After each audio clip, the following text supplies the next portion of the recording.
Teleamazonas presenta Hora 25 con el auspicio de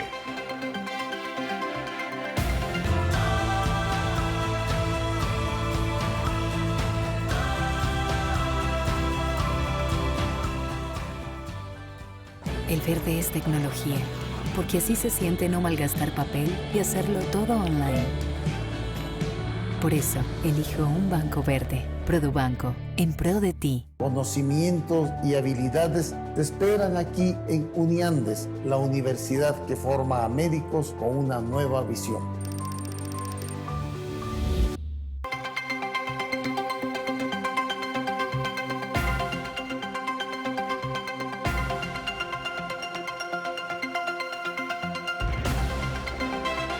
Buenas noches, saludos cordiales. Gracias, Ecuador, por estar aquí en la señal de Teleamazonas, nuestro programa de opinión Hora 25. El Metro de Quito es la mayor obra por su trascendencia, valor e impacto que se ha realizado en la capital ecuatoriana. Es también la construcción que más tropiezos, inconvenientes y dificultades ha tenido la ciudad. A pesar que se tiene construido más del 95% de la obra, que están los vagones listos para operar y que se han hecho las pruebas correspondientes, no se lo pone a trabajar. Hay un cúmulo de inobservancias, limitaciones, incapacidades e intereses que conspiran. Nuestros invitados esta noche para tratar el Metro de Quito son los siguientes. Agradezco a Andrés Castillo. Andrés Castillo es el decano de la Facultad de Ciencias Técnicas de la UID. Gracias también al ingeniero Efraín Bastidas. Él es el gerente general del Metro de Quito. Saludo la presencia del arquitecto Mario Ponce, arquitecto, como hemos señalado, y un preocupado por las circunstancias de la ciudad. Gracias también a Alex Pérez. Él fue viceministro de Gestión del Transporte. Bienvenidos a nuestros panelistas. Gracias a la audiencia. Aquí empezamos. Belén, buenas noches. Hola Andrés, amigos, muy buenas noches. 22 kilómetros de túnel, 15 estaciones y 18 trenes de 6 vagones, hoy por hoy no sirven de nada, pues el Metro de Quito sigue siendo una obra que no ve la luz. Fue en 2011 cuando el exalcalde Augusto Barrera anunció la ejecución de esta obra, la más importante en la historia de la capital, con apoyo del gobierno central. Y fue en 2013 cuando se arrancó la construcción de las estaciones de El Labrador y La Magdalena. Luego han venido otras fechas hito que han sido utilizadas por los alcaldes de turno para realizar pomposas inauguraciones. Pero hasta ahora, los quiteños no ven en marcha este sistema de transporte. Les hemos preparado un reportaje que resume lo que han sido estos casi 10 años de espera. Veamos. Quito se pondrá a la altura de las principales y más modernas ciudades de Latinoamérica en materia de transporte. Dejará en la historia el pesado tráfico vehicular para pasar al metro. El alcalde de Quito anunció hoy su construcción para mediados del próximo año. Iniciemos la construcción del Metro de Quito en julio del 2012. Esto deja de ser un sueño, comienza a ser una realidad. Así lo reportaban los medios de comunicación el 18 de abril de 2011. La capital de los ecuatorianos se convertiría en la primera ciudad del país en tener un transporte público subterráneo.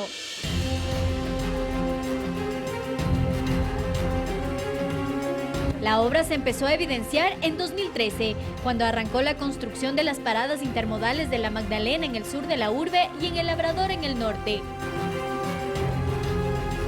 En ese momento se ofrecía que la obra estaría lista en 2015.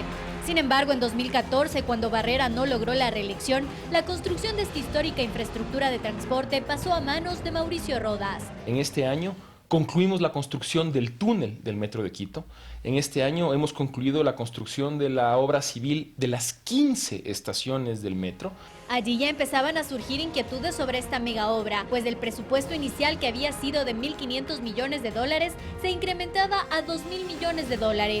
Rodas aseguraba que el metro entraría en marcha a finales de 2019, pero eso no ocurrió.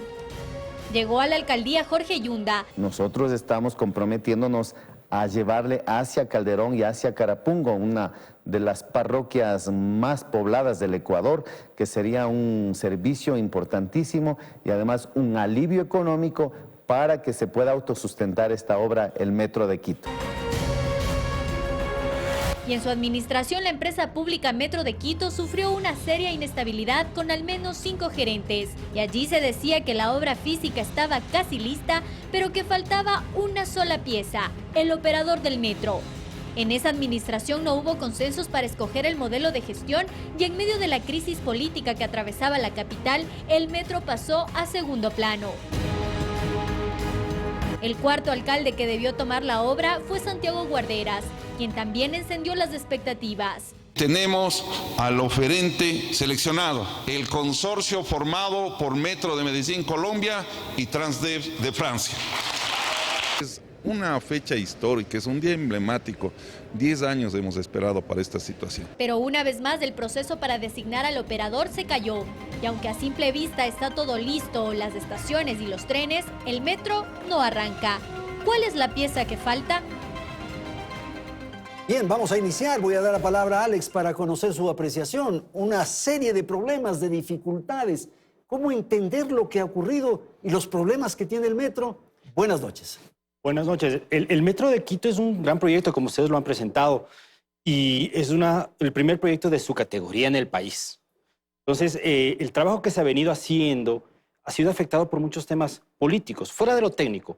Políticos, se han hecho muchas inauguraciones de cosas pequeñas, se han tratado de buscar propaganda personal de un proyecto técnico. Intereses también, supongo. Exactamente. Entonces, el proyecto debe mantener ese enfoque técnico. Es una solución, una parte de la solución de la movilidad para la ciudad y como tal debe trabajarse. No es el metro la solución es todo un sistema de transporte para la ciudad y así debe manejarse. No debe manejarse desde el punto de vista de que inauguro el metro, prendo el switch del metro y se resuelven todos los problemas. No es así. Ok, Mario, tu apreciación. Bueno, yo debo decir, gracias Andrés, que el Metro de Quito, el proyecto Metro de Quito empezó chueco. Ya. ¿Por qué empezó chueco? Porque siendo el proyecto más grande que ha cometido la ciudad en su historia, no se licitó. Fue una adjudicación a dedo de la administración Barrera. Entonces, esto marcó ya una ruta que ya todos los temas hoy son llorar sobre la leche derramada, porque la ciudad se privó de tener otras alternativas, tanto de sistemas cuanto de trazado, cuanto de ese tipo de cosas fundamentales y además cometiendo errores de urbanismo, de poner cero en urbanismo 101, porque voy a mencionar solamente uno.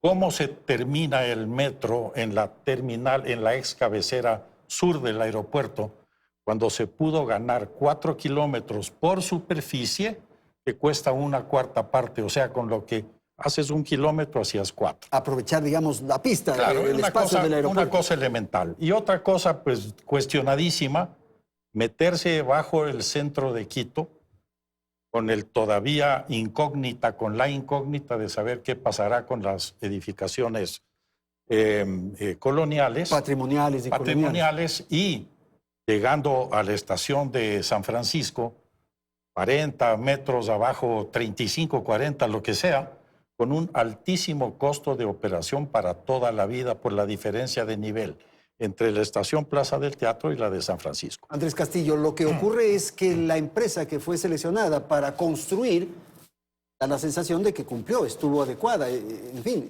esa sí cumplió, por favor.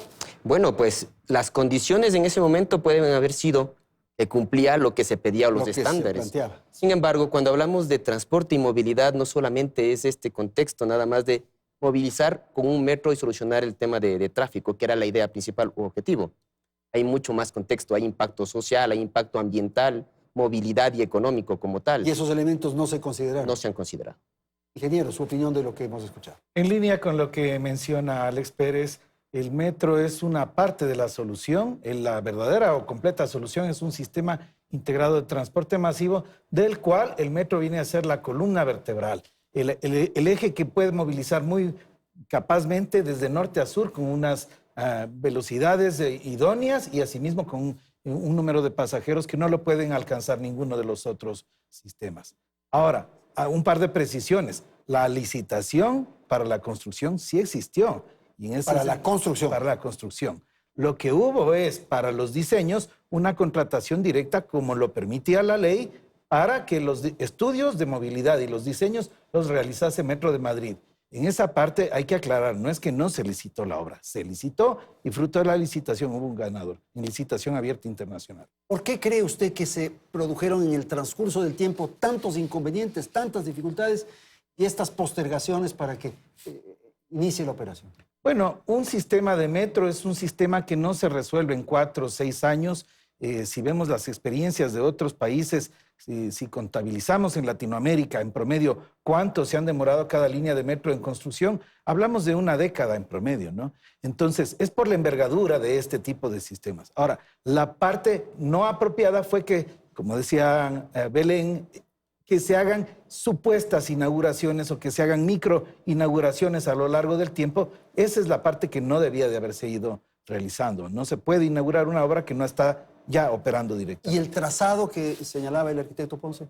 El trazado fue realizado en base a una encuesta domiciliaria de movilidad de 75,000 personas, la encuesta más grande que se ha hecho en Latinoamérica, es la única de esa tipología que se ha hecho en Ecuador y con una simulación en un software computacional realizado por expertos del ámbito, ¿no? Entonces, en esta parte, los ingenieros de transporte que hicieron llevaron su máximo trabajo, su máximo desempeño. Fruto de eso también es que hay que pensar de que el metro atiende a 6 campus universitarios. Politécnica Católica, Politécnica Nacional, la Politécnica Salesiana del Sur y la Salesiana del Norte. Y asimismo también atiende a varios de los barrios tan populosos que tienen más población que la Tacunga. El trazado del metro responde a los orígenes y destinos de los pasajeros. Es un proceso natural desde la perspectiva de la ingeniería de transporte. Hay un lucro cesante muy importante. Está enterrado ahí casi $2.000 millones, ingeniero.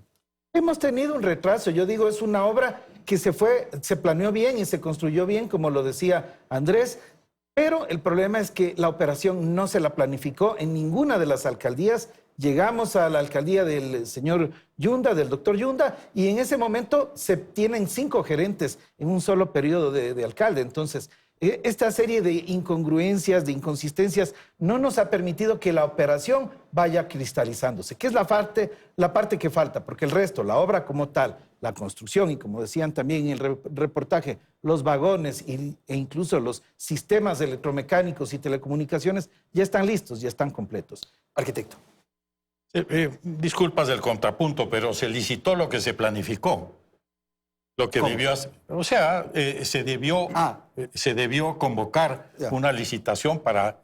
Y en cuanto a los trazados, el mayor planificador histórico de Quito, que en paz descanse Sixto Durán Ballén, cuestionó muchísimo, como cuestionamos otros, el trazado. Se podía haber evitado el entrar bajo el centro y salir por superficie lateralmente por el Cumandá hacia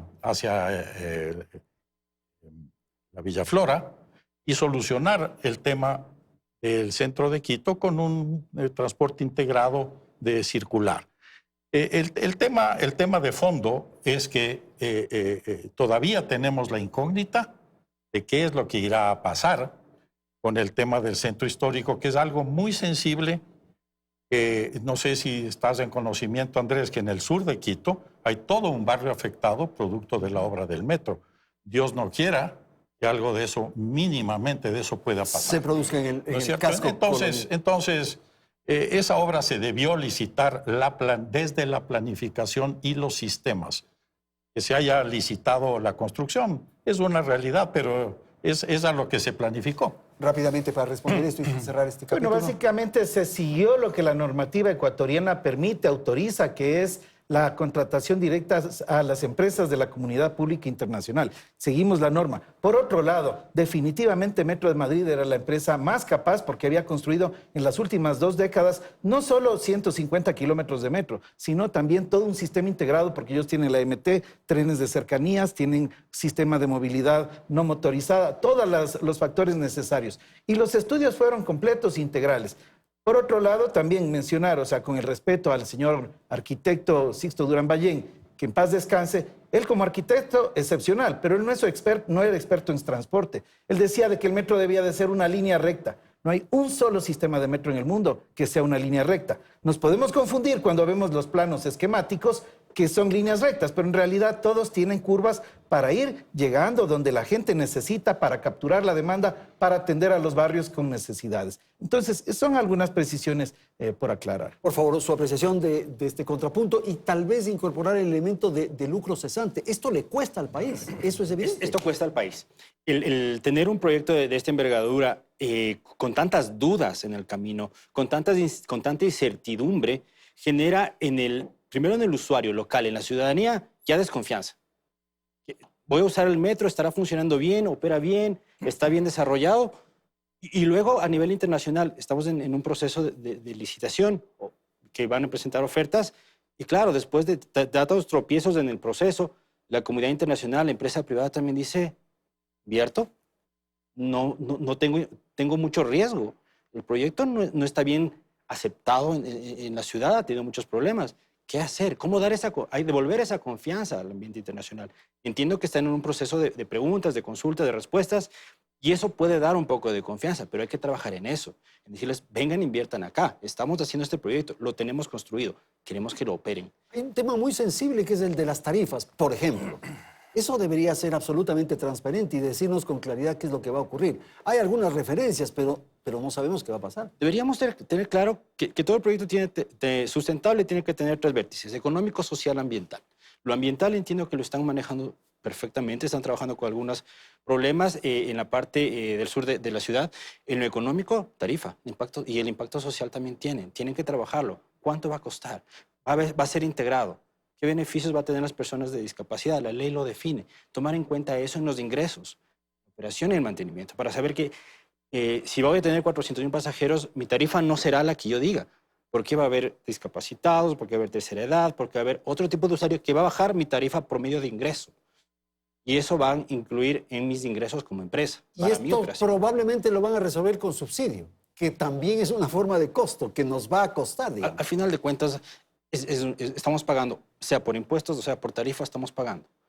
El ciudadano tiene que pagar, no sale la plata de ningún otro lado. Y es tan potente el costo y el impacto que tiene el metro, Mario, que en el transcurso de estos años prácticamente la ciudad se ha paralizado. Tú has tocado el tema medular, Andrés. Yo tengo hecho un cálculo que puedo precisarlo, es un cálculo somero, porque uno de los errores muy grandes y que la ciudadanía debemos demandar a los 4 alcaldes que han pasado por este proceso es que no ha habido informes oficiales, auditados, confiables, de cuánto mismo es el costo del metro de Quito. Pongo un caso. Los 3 años de demora que tiene el metro, porque el metro debió operar en diciembre del 19, va supuestamente, yo soy escéptico, a operar desde diciembre del 22. Eso le ha costado a la ciudad, mi querido Andrés, 1.257 millones de dólares de lucro cesante, según el cálculo, y podemos discutirlo aquí, con más o menos precisión. Quítale 20%. 1.100 millones de dólares que a la ciudad le cuesta. Es algo inaudito, es algo que las autoridades, todos los alcaldes, especialmente el señor Yunda, que se dedicó a recoger perros y a jugar boli en vez de solucionar el problema más grande que tiene esta ciudad y que le puede llevar a una situación económica recontracrítica en sus finanzas. Hay que acometer esto. Por eso es que yo no entiendo esta nueva dilación de no haber negociado con el operador de forma más ágil, porque cada día le cuesta a la ciudad $1 millón. ¿Cada día? Sí, esto es lo que yo tengo y lo podemos discutir. Okay. Rápidamente, Andrés. Sí, bueno, yo considero que el tema está listo. Tenemos ahora ya la participación de toda la gente, en este caso de promover ya la movilidad. Y estos gastos operativos que se vienen, hay que planificarlos en función de un mantenimiento preventivo, correctivo y predictivo, tomando en consideración que es la primera vez que vamos a tener una experiencia de metro en el país. Entonces hay gastos que no son contables. Y no se olvide de la amortización. Sí, y la amortización, por supuesto, que tiene que estar ahí, que tiene que estar considerado en estos presupuestos, para que no sea un gasto, sino que sea una inversión. Es lo que aspiramos todos. Es lo que queremos. Efraín, por favor.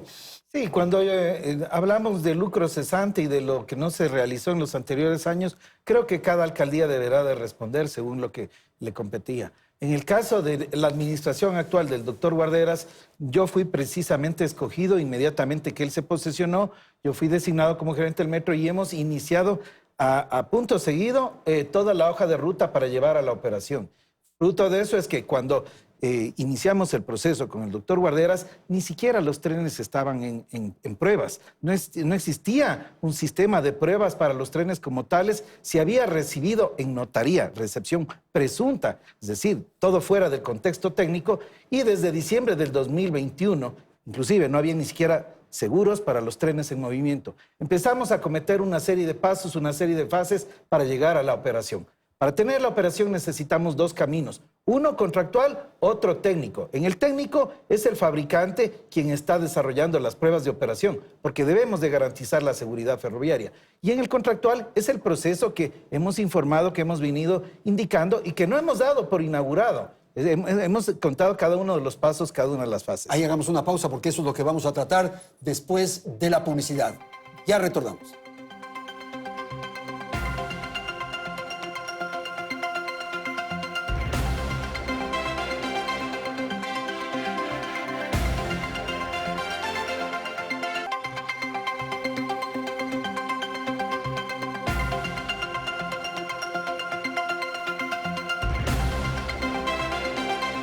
Gracias por seguir en nuestra sintonía. Revisemos ahora algunos datos que giran en torno al metro de Quito. La idea de que Quito tenga un metro nació en medio de una ciudad sumida en un serio problema de movilidad. Moverse de norte a sur y viceversa toma al menos una hora, pero según las estimaciones, el metro recorrerá 22 kilómetros en 34 minutos, reduciendo considerablemente los tiempos de movilidad de los quiteños. Solo citemos un ejemplo. Para ir desde la estación La Magdalena en el sur de Quito hasta la Plaza de San Francisco en el centro de la urbe, el transporte público nos tomaría alrededor de 23 minutos en el mejor de los casos. Pero en el metro nos tardaríamos tan solo 4 minutos. Y aunque esto suena muy bien, son más los problemas que los beneficios que siguen rondando al metro. Según el alcalde de Santiago Guarderas, los trenes deberían estar en marcha en diciembre de este año. Pero la mayor parte de expertos coinciden que, siendo optimistas, el metro funcionará en febrero o marzo de 2023. Cuando faltan menos de 6 meses para que este medio de transporte entre en operación, la tarifa, por ejemplo, aún no está definida. Se había hablado de 45 centavos, pero también habían quienes criticaban esa tarifa y señalaban que se necesitaba al menos 60 centavos, por ejemplo, con las interconexiones entre el trole y la ecovía. E incluso hemos escuchado populistamente que hay quienes sostenían que durante un periodo el pasaje debía ser gratuito. Pero ese es un tema que quizá podrá resolverse en corto tiempo. Pero algo que conlleva más esfuerzo, y que ya lo habían mencionado nuestros invitados, es la reestructuración de las rutas y frecuencias del transporte sobre tierra. Pues si el metro no se constituye en una columna vertebral del sistema de movilidad, de poco servirá la inversión de más de 2.000 millones de dólares que se ha realizado. ¿Qué se necesita para encontrar prontas soluciones? ¿Se trata de un tema técnico o incluso el tema político sigue metiendo la mano en el metro de la capital? Vamos contigo, Andrés, y con nuestros invitados.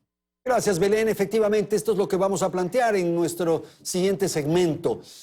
Ya hemos referido algunos datos, Belén ha señalado algunos elementos y quizás un tema fundamental. Usted, Andrés, ¿considera que es necesario el metro de Quito? El metro de Quito definitivamente es necesario. Sí, es necesario, es necesario. ¿No? Es un elemento adicional para ayudar a la congestión vehicular que se tiene en la ciudad. Es una parte nada más, es un tema de sistema integrado de transporte que debemos mejorar en la ciudad. El tema justamente de los sistemas de alimentación también desde el metro hacia diferentes zonas. Hay que hacer un estudio también muy íntimo, digo yo, de las zonas más cruciales y congestionantes que tiene la ciudad, arterias internas para ingreso y salida de la ciudad, por ejemplo, donde tendrían que alimentar esto al metro de Quito. Ahora, las condiciones de la ciudad, las condiciones topográficas, en fin, ¿permiten tener un metro o habría sido mejor tener otro sistema? El metro de Quito está en este momento. Ya está. Ya es una realidad. Sí, ya no cabe. Ahora lo que coincido con el arquitecto que podíamos haber hecho nosotros, también un tema mixto, también con movilidad por fuera de la tierra, ¿sí? Como es en otras ciudades del mundo, ¿no? O en otros países, donde permite tener mayor alcance hasta de movilidad en transporte a más personal. Es un sistema, usted, Alex, ha insistido en algunos momentos de este diálogo, las interconexiones, los alimentadores, la posibilidad de incorporar otros barrios, en fin, el concepto en general, por favor. Totalmente, el concepto de movilidad de la ciudad. ¿A qué me refiero con esto? A ver, la gente todos los días se mueve de casa a trabajo, casa a oficina, casa compras y por la tarde a la casa. ¿Cómo movemos eso? ¿Cómo movemos de esa gente? Tenemos transporte privado, que es la que vemos todos los carros en las vías, causa congestión, transporte público, alimentadores, transporte, movilidad activa, bicicletas, ciclovías, infraestructura. Todo eso tiene que complementarse para resolver esa movilidad que les comentaba al principio. Perdón, la interrupción, porque yo creo que también hay que pensar en los peatones, en los seres humanos. Los de a pie. Y en eso nunca se piensa. Las veredas son un caos. A eso voy. Entonces, todo tiene que estar diseñado para responder a esa movilidad, ¿sí? Entonces, el metro era una oportunidad para empezar a cambiar todo ese sistema, reducir el incentivo del uso del vehículo privado, incentivar el uso de transporte público y otros medios como movilidad activa, como peatones, como bicicleta, y mejorar la congestión. Pero si solo pensamos en que el metro va a llegar y el metro tiene que funcionar y el metro va a solucionar, no lo va a hacer. No va a ser así. No lo va a hacer. ¿Es un costo muy alto, Mario, para no solucionar, como dice Alex? Andrés, el tema de la transportación masiva fue abordado por primera vez para la ciudad de Quito en el año 1985, con la Unidad Ejecutora de Transporte Masivo de Quito, fue adscrita a la Presidencia de la República y de la cual yo formé parte. Ese fue el embrión, el primer conteo que se hizo, que arrojó 8,000 pasajeros hora dirección. Penosamente el país, no la ciudad, el país no pudo acometer desde ese momento un proyecto de transportación masiva porque las finanzas del país hacían imposible. Y por eso llegamos nosotros a la solución del primer paso, que fue 40 buses articulados que empezaron a tener en el carril bus. Y dejamos el embrión del trole estudiado. Yamil Maguad en el año 96, me parece, implementó el trole que ha venido funcionando más que eficientemente porque está sobredimensionado de su capacidad. Y llegamos a la situación del metro de Quito. Vuelvo al tema, habían sistemas alternos. Penosamente se adjudicó a dedo. Yo no estoy cuestionando a Metro Madrid, empresa calificada, pero como Metro Madrid hay muchísimas en el mundo que podían haber propuesto. Entonces, el tema este tiene una cola muy larga y desde ese año, desde el año 1987, nosotros llamamos a todos los legisladores de Pichincha ese momento y planteamos, obviamente había la columna central vía sistema de transportación masiva, para no decir metro o metro ligero o aerobús o lo que fuere, y había el sistema alimentador de todos los buses de Quito, que hoy día suman alrededor de 3,000, que tienen que confluir y contribuir a que este sistema funcione de manera eficiente. En estos casi 30 años, Quito ha cambiado diametralmente. Ya no es solamente la ciudad lineal. Hoy es el Distrito Metropolitano de Quito, que tiene aproximadamente 28 años, de 26, 28 años, y la ciudad ya no es la ciudad lineal. Hay el desarrollo de los valles, hay el desarrollo del Valle de los Chillos, que siendo otro cantón es absolutamente mimetizado. El alcalde Héctor Jacome en su momento hizo un planteamiento de un sistema de transportación masiva para que llegue hasta la zona del Trébol, que penosamente, como todo, se fue quedando ahí. Y esas iniciativas son ideales porque con eso evitamos que entren carros a la ciudad y pueda llegar. Y el sistema empieza a funcionar. Y los buses en esto juegan un papel fundamental. Entonces yo no entiendo cómo en el gran cronograma de Metro de Quito el tema de tener planeado ya ahorita debería haber estado listo, el cómo se integra. Lo de afuera, la periferia, claro. Y es igual que el operador en ese cronograma debió estar listo. Cuento una infidencia. 3 meses antes de las elecciones de alcalde anterior, el alcalde Paco Moncayo, en una reunión conmigo, o el exalcalde Paco Moncayo, postulante, tenía la propuesta del operador, no voy a decir la compañía, sobre su escritorio para análisis para en diciembre de ese año operar. ¿Por qué no teníamos listo el operador? Bueno, nuevamente yo insisto de que las anteriores alcaldías tienen que dar cuentas de por qué no se desarrolló no solo la búsqueda del operador, que debía de haber estado ya lista, sino que desde la Secretaría de Movilidad durante los anteriores 6, 8 años se debió de haber hecho toda la planificación de reordenamiento de rutas. Llegamos a un punto en el que tenemos que hacerlo todo desde octubre del año pasado hasta la fecha. Hoy en día la Secretaría de Movilidad sí está trabajando en el reordenamiento de rutas y tiene que seguir hacia adelante. Ahora, sobre el gran plan de la ciudad, sí hay que entender de que cuando Metro Madrid hizo el diseño de los estudios con una batería de técnicos muy grande, la ciudad se fue planeada de tal manera que el metro sea la columna vertebral norte-sur. Pero luego hay que reordenar los buses azules, los colectivos, para que hagan transversalidad o circuitos diagonales dentro de la ciudad. También se planificó las siguientes extensiones del metro, hacia La Ofelia, de cuyos estudios ya están completados, hacia Calderón, Carapungo y desde el Recreo hacia Guamaní. Y en lo que decimos de los valles transversal o la transversalidad hacia los valles, a las periferias, se planificó de que se desarrollasen sistemas de aerocable o de metrocable. Y en ese sentido concuerdo con Andrés, con Alex, de que sí, hay otras soluciones también en superficie o aéreas, pero como gran columna de norte a sur, recordemos que es una ciudad que, como se dice, parece un chorizo, muy alargada y estrecha y con muy poca vialidad capaz en superficie. Parece norte a sur. La gran solución era el metro de Quito. ¿Por qué? Por capacidad a largo plazo. Pensemos que cuando se diseñó el trolebús allá y se inauguró por allá por finales de la década de los 90, el trolebús estaba planeado para un horizonte de 20 años.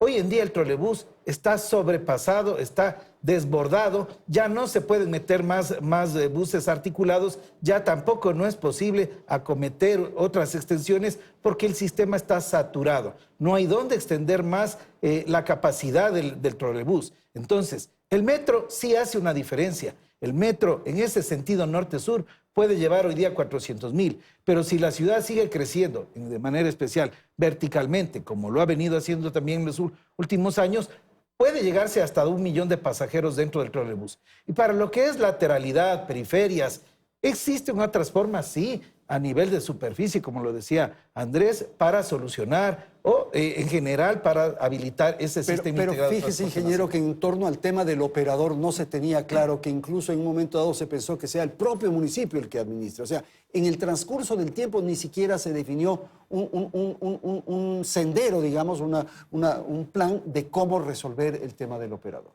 Entonces se van arreglando las cosas ahí mientras vamos. Bueno, es que no hubo una planificación a título de municipio de una manera correcta, integral. Nosotros pensamos de que cuando se inicia en el 2011 la obra, cuando se oferta por parte del alcalde, doctor Barrera, se piensa que en ese momento se debía de haber capacitado personal que se fuera al exterior a estudiar ingeniería ferroviaria, porque operar un sistema de metros se parece más a un sistema aeroportuario que a uno de buses. El de buses básicamente es conductores que se sientan en el puesto del chofer, una cierta regulación de frecuencias y nada más. Acá tenemos unos niveles de automatización elevados, unos controles desde los cuales se puede activar o desactivar. Pero eso no se hizo, ese es el problema, que no se hizo. Pero nuevamente, ¿de quién es la responsabilidad? No, yo no estoy culpando a nadie. ¿De la actual o de las alcaldías anteriores? No, o sea, hay una serie de razones, de circunstancias que conducen a esto, pero a lo que llegamos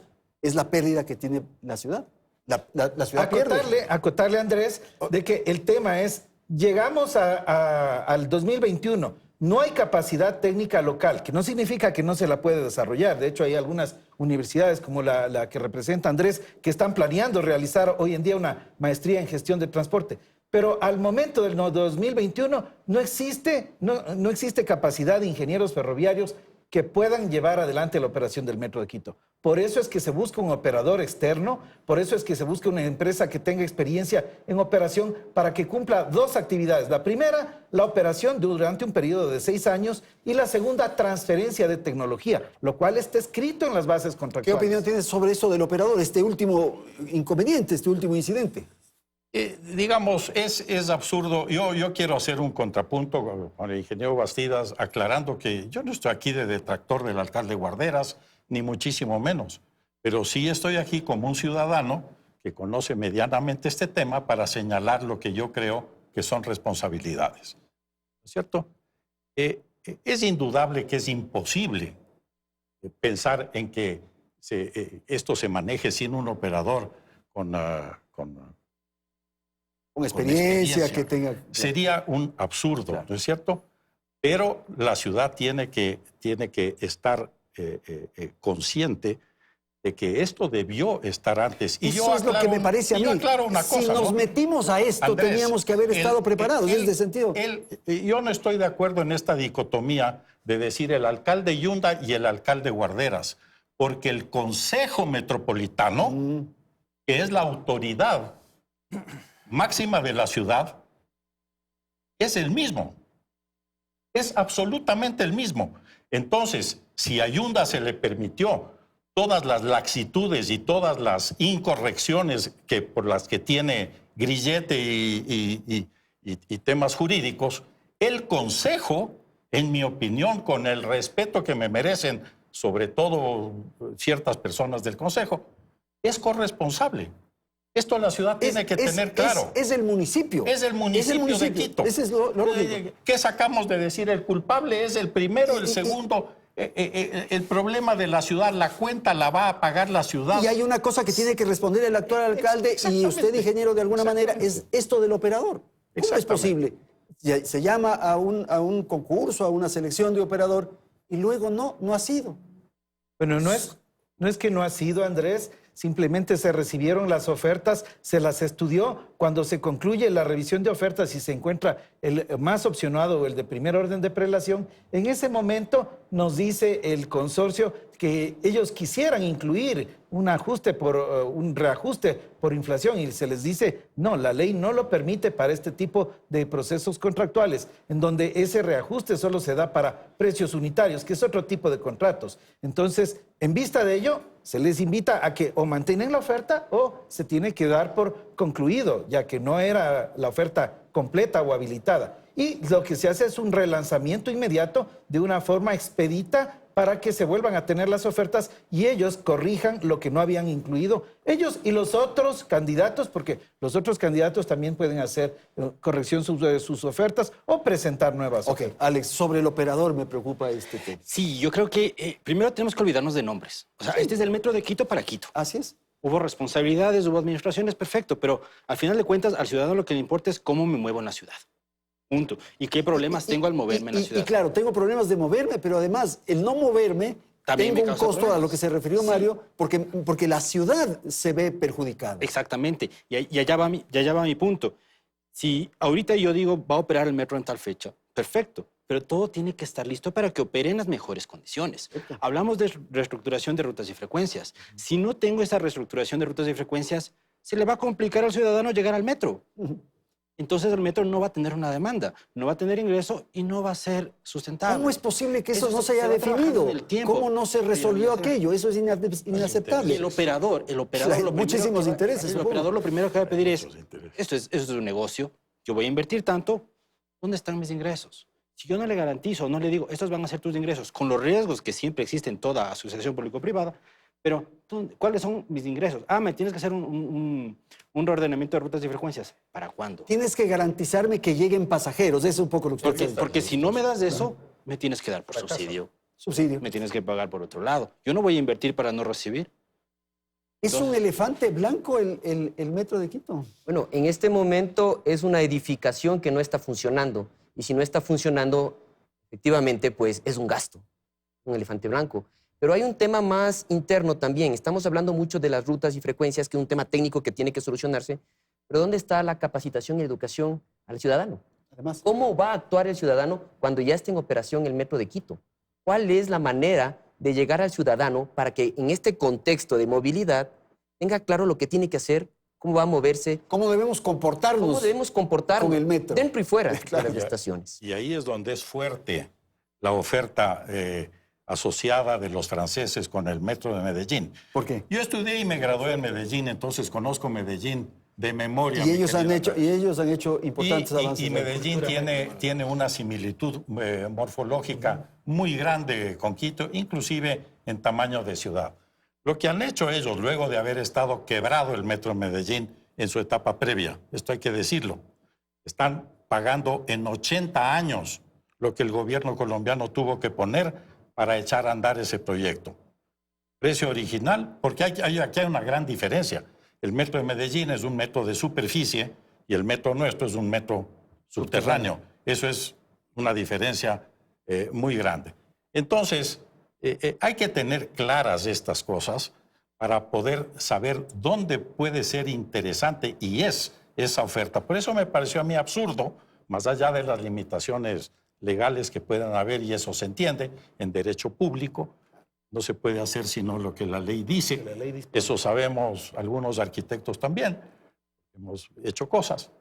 Entonces, hay limitaciones, pero esto debió, estos 3 años haber Yo creo perdido, que debían tener ya listo todo. Es imperdonable desde mi punto de vista, porque debió tenerse al menos el tema de reestructuración de rutas con todas las... En el año 87 le dijimos a la ciudad conceptualmente cuál debía ser la solución. Una mega cooperativa que funcione como mega cooperativa y que transporte al elemento central de movimiento rápido todos los habitantes que pueda hacer. Y aquí, ¿qué se va a hacer con el trole? O la pregunta, es un tema que funciona y funciona muy eficientemente, que ahorita está colapsado como sistema central, sin duda. Pero la ciudad debería ya haber pensado, teníamos que haber tenido con todo pensado el respeto todo eso. para el ingeniero Bastidas, qué va a hacer con ese sistema, cómo lo puede reutilizar eficientemente para todas estas cosas, que son ideas que... Tal vez no está informado. Que no se ha informado. Tal vez usted no está informado, Mario, pero nosotros tenemos a nivel de los corredores segregados, de los buses articulados, una total integración con el metro. Existen 5 grandes estaciones intermodales en las que confluyen el metro con al menos 1, 2 y hasta 4 sistemas de buses articulados. Estas son Quitumbe, El Recreo, La Magdalena, Universidad Central y El Labrador. Esto nos permite que a nivel de buses articulados, que a nivel de los grandes corredores en los que la ciudad invirtió durante muchos años, exista una total intermodalidad, que el pasajero llegue hasta el andén en superficie, baje unas escaleras y esté inmediatamente en el andén del sistema metro. Es cierto, claro está, de que hay que seguir desarrollando una serie de elementos y soy también crítico, como algunos de ustedes, en que no se desarrollaron aspectos que, por ejemplo, la Secretaría de Movilidad los debió de haber caminado. Esta reordenación de rutas y frecuencias se hablaba en el 2014, se hablaba en el 2016, se hablaba en el 2019 y eso se debió de haber ido gestionando progresivamente. Bueno, hay que seguir haciendo las actividades porque hay que entender otra cosa. No es que en el día que se inaugure el sistema metro ya todo se acaba. Claro. En la propia ciudad de Medellín ha tenido un proceso en donde inauguró primera línea, inauguró segunda línea, inauguró una línea de tranvía en superficie, inauguró los metrocables hacia las zonas altas, reorganizó el sistema de buses, puso corredores segregados, pero todo a lo largo de 25 años. Ok, tengo que ir a una pausa, volvemos un instante, presentamos el tercer segmento de Hora 25.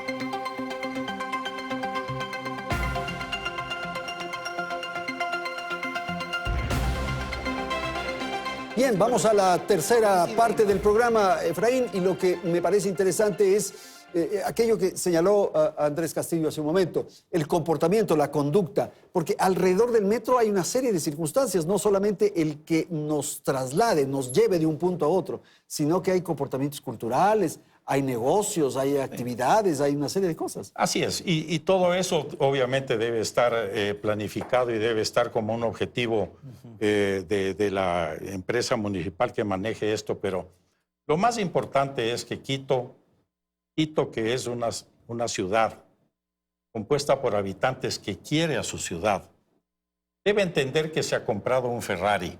Ya. Y que al Ferrari no lo puede tratar mal, porque este Ferrari va a servir para 100 años, no va a servir para 15 años, ni para 20 años. Y es un Ferrari caro, costoso, que hay que tratarlo bien y mantenerlo bien.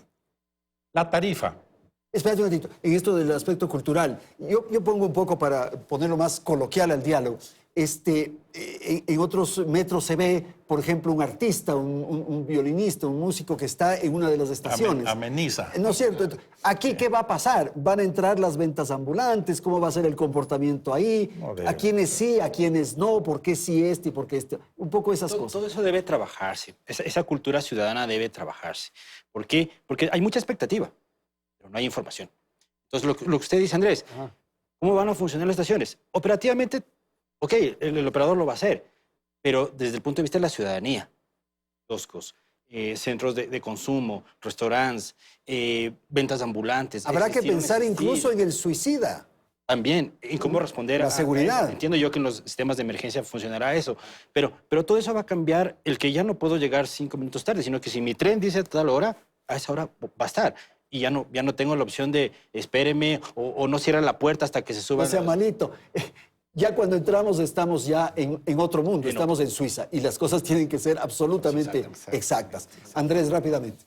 Gracias. Con respecto a las tarifas, ya, empecemos tarifas. Sí, considero que lo que quiere un ciudadano es un buen servicio a un buen precio. Pero aparte de eso, para poder segregar atrás de este precio tiene que haber el estudio de seguridad vial, mantenimientos. Entonces es un tema complicado, pero tenemos que tener una conciencia más realista y nacional con respecto a esa tarifa, ¿no? La tarifa tiene buen servicio y de calidad, ¿no? Claro. A ver, Efraín. Sí, bueno, varias cosas. Lo primero, indicar de que estamos nosotros trabajando en la parte de Cultura Metro. Hemos pedido ya asesoría a Metro de Medellín para que nos guíen cómo es el proceso que ellos han tenido a lo largo del tiempo. Estamos haciendo también localmente con otras entidades. Por ejemplo, estamos trabajando con Patronato San José, con ONU Mujeres, para la parte de reducir el acoso o evitar el acoso a los diferentes colectivos. Estamos también trabajando con grupos de atención prioritaria. Le cuento, Andrés, que hace 2 días hemos tenido la visita de una serie de asociaciones de no videntes, de personas con movilidad reducida, de personas con ciertos niveles de discapacidad, para hacer una prueba in situ en las instalaciones del metro, de tal forma de que podamos revisar si es que algo más hay que mejorar. Tenemos elementos tan singulares como que existe de lectura en braille o escritura en braille en pasamanos, en pulsadores, en una serie de lugares. Todo eso es algo único en Latinoamérica, que tengamos un sistema con braille en muchos de los espacios del metro de Quito. Pero tenemos claro que seguir caminando hacia una cultura metro en la que exista, primero, un respeto entre una sociedad muy heterogénea como somos los quiteños, los ecuatorianos, y segundo, en lo que es hacia una obra que es de la ciudad y le pertenece a los ciudadanos, que no es de los políticos ni de los funcionarios del metro, y que por tanto hay que evitar que el ciudadano vandalice lo que le pertenece, que sea un comportamiento idóneo. Y ahí, bien digo, existen experiencias en otras ciudades en donde se han conseguido grandes logros y tenemos que dejarnos guiar. Y este concepto de cultura metro, dice usted, así se debe decir. Ya, ok, tarifas iba a decir. Tarifa, a ver, Andrés, hay que decir que prácticamente en el mundo entero la tarifa de un transporte masivo tiene un porcentaje de subsidio. Esto no existe metro que yo conozca de la información que tengo que se autopague. Por lo tanto, aquí se ha hablado de tarifa 45, 60. Yo he hecho un cálculo con 50 centavos. Le va a ingresar en concepto lineal, suponiendo que ya estuviese a full todos los días, lo cual es otra utopía. 69 millones de dólares anuales a la entidad municipal por tarifa. Si amortizamos los 2.100 millones solamente a 50 años, que para este objeto creo que es poco,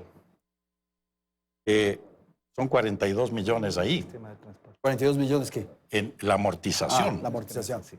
Más el costo, electricidad, empleados, seguros, etcétera, etcétera, etcétera. Ahí es donde, respetuosamente digo, las administraciones municipales han fallado, le deben al ciudadano de Quito números exactos para poder decir, es esto, va a ser esto, está bien, está mal, está dentro de los ratios mundiales, etcétera, etcétera.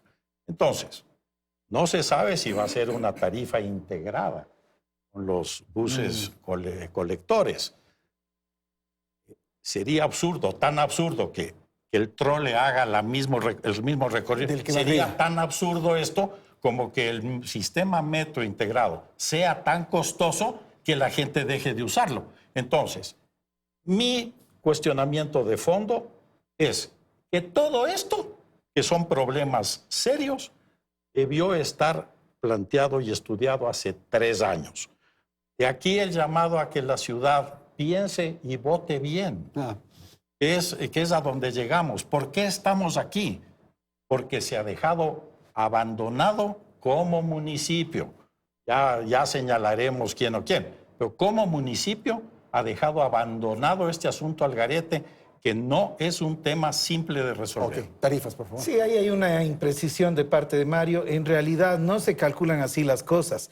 Las obras de servicio público no se ve en cuánto tiempo se amortizan. En cuánto tiempo se amortiza la maternidad o el hospital Eugenia Espejo o cualquier universidad. Eso no se considera. En los sistemas de transporte público lo que se evalúa es la operación, si es que es superavitaria, si es que cubre los costos de operación. Y ahí, en realidad, los datos son erróneos, porque a nivel de Latinoamérica, varios metros tienen una operación superavitaria. Medellín, Guadalajara, Río de Janeiro, la línea 4 de San Paulo y también Santiago de Chile. Entonces, sí existe forma de que un metro trabaje sin subsidios. Y en el caso ¿Sí es posible? Sí, claro. ¿Y hay casos de estos? Le acabo de mencionar esos casos. Estos constan en los datos de los índices de cobertura, en donde costo operativo sobre ingresos operativos. Pero altísima la tarifa, ¿o no? No.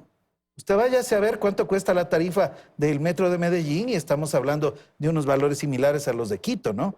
Entonces, ahora, en el caso de Quito, la tarifa de 45 centavos de dólar está definida desde Ordenanza Metropolitana, Ordenanza 017 del año 2019, y en base a 2 grandes estudios que hicieron de costos de operación, tanto Metro de Madrid, que lo hizo allá en el año 2012, como Metro de París, RATP, el operador de París, que lo hizo años más adelante, y que ambos coincidieron que con una tarifa de 45 centavos de dólar se cubrían los costos de operación y no se requería subsidio para el sistema metro.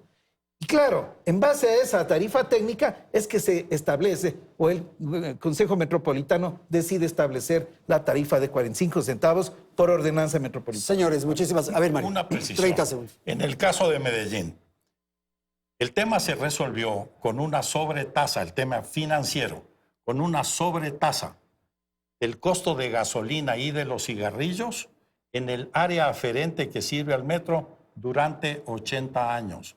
Entonces ahí, estimado ingeniero, hay un costo que se está amortizando por otro lado y que lo paga el ciudadano. Es otro concepto. Una obra que se construye hay que amortizarla por concepto básico de en el sector público no se amortiza.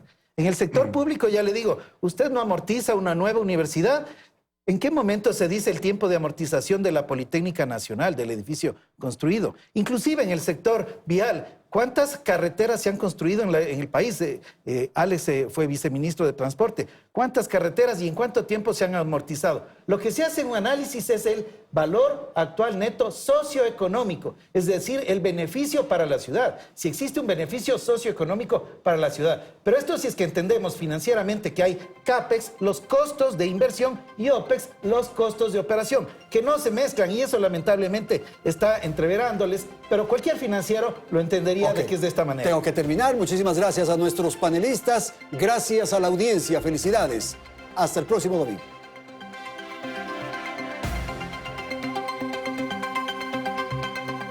Teleamazonas presentó Hora 25 con el auspicio de